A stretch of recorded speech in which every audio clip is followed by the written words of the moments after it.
today, what I'm going to share with you is something about nonprofits. Yes, nonprofit do file taxes. Nonprofit has a lot of compliance requirements. So stay here.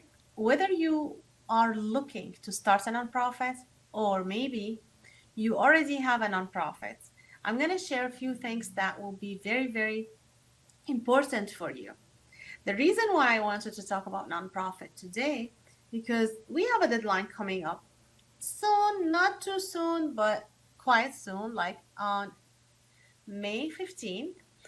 And also, my guest today, she is running a nonprofit, and I wanted to talk about nonprofits since the entire episode today we're talking about youth, nonprofits. So stay here if you like any of these topics. If you are parents, if you just like youth, you can stay with me until the end, or just stay with me because you like the show, right? Or maybe you like to hear me talking to you. So stay here with me today. So first thing I want to cover, what is due on May 15 for nonprofits? Your taxes. So nonprofits are required to file taxes every single year, regardless of you have activities, you don't have activities, you have funding, no funding, expenses, no expenses, nothing. You just registered the organization and did nothing. You still have to file informational return every single year. Yes. Now, you have an option. If you don't have activities, or even if you have activities, but you have an option. Let's say you make less than $50,000 a year. Now you can file 990N, which is the smaller tax return. Not so much information. I do not recommend, but you still can do it if you're eligible to it, if you make less than 50,000. But you have to file as long as you file. The other option is the 990EZ. Also, there's a different threshold for that. I'm not going to share with you so I don't overwhelm you. You can talk to your accountant or maybe connect with me. You can connect with me or my team at nourasbooks.com/contacts, and we can talk to you about this more. I also talk about this in more details in my YouTube channel. But here, I don't want to overwhelm you. I know you're watching TV, you want to get some information, you want to just lay down and watch TV. You don't want so much heavy information, so I'm not going to overwhelm you with that. So that's the other option, the 990EZ. The last option, which I'd always recommend regardless, is the 990. Now, if you made like a certain amount of money, you have to file the 990, the full form. But if you did not reach that threshold, you might have an option. So you need to talk to your accountant. But the main thing I want you to get out of this today is you must file the 990, which is the tax returns for nonprofit, every single year. Yes, every single year. Why? There's a consequence. What's the consequences? You're going to lose your exempt status. What is your exempt status? Technically, everyone knows, like if you've registered a nonprofit, you probably know that you register it at the state, and then after you get your tax ID number, you have to apply to be tax exempt. What does that mean? If I'm a donor and I want to donate to you, I get the benefits to be tax exempt. So I get a deduction. I can pay less taxes because I donated to you, because you have an eligible nonprofit that has a tax exempt status. So if you do not file your taxes, you're gonna lose that. IRS automatically revoke that exempt status from your organization if you did not file for 3 consecutive years.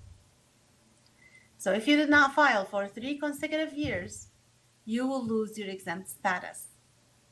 So you don't want to get there. You have to start over with the application, with the fees, and all over again and file your past due 990s. You don't want to get there. It's costly and a headache, and you would lose major donation because not everyone is willing to donate to you if you do not have exempt status. Because a lot of donors, they want the benefit. Yeah, they want to support you, but also they want to get the benefit they are entitled to. Otherwise, they might find another organization who might do the same similar things that you do, but they have their exempt status. So you want to make sure you do your taxes. And it doesn't end there. Wait, doesn't end there. After that, they will send you a penalty. You have to pay money. I've seen nonprofit coming with penalty for $40,000, $100,000. I swear to God, I'm not kidding. I've seen it. I see it every day.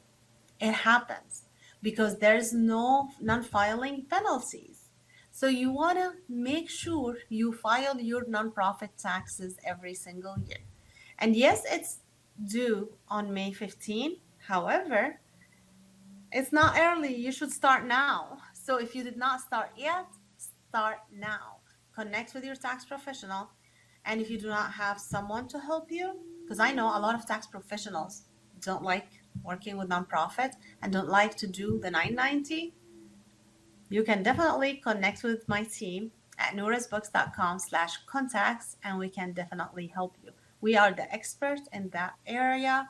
I also have prepared a course for tax professionals to help them help you. So if you know a tax professional who are looking to know to learn and to help you, maybe you can direct them to Noura's Books and they can find that course online. They can just get it.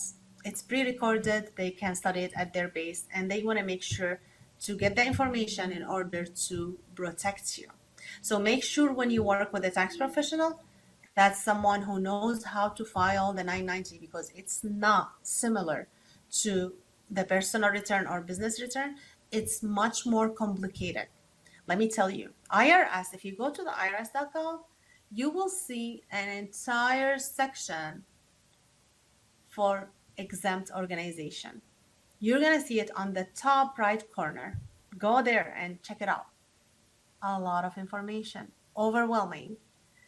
It's more than what they have for personal or business return. So keep in mind, when you have a nonprofit, you have to have this expenses. You have to pay for professionals. You have to pay in order to stay in compliance. Because otherwise, you'll be faced with penalties. You'll be faced with revocation. You'll be faced with a lot of problems that you did not start your nonprofit to have those problems. You started your nonprofit simply to what? To create an impact. And that's what I want you to keep focusing on. This is why you should always have someone on your side to help you with compliance and accounting and marketing and all of these administrative stuff, so you can focus on your main mission.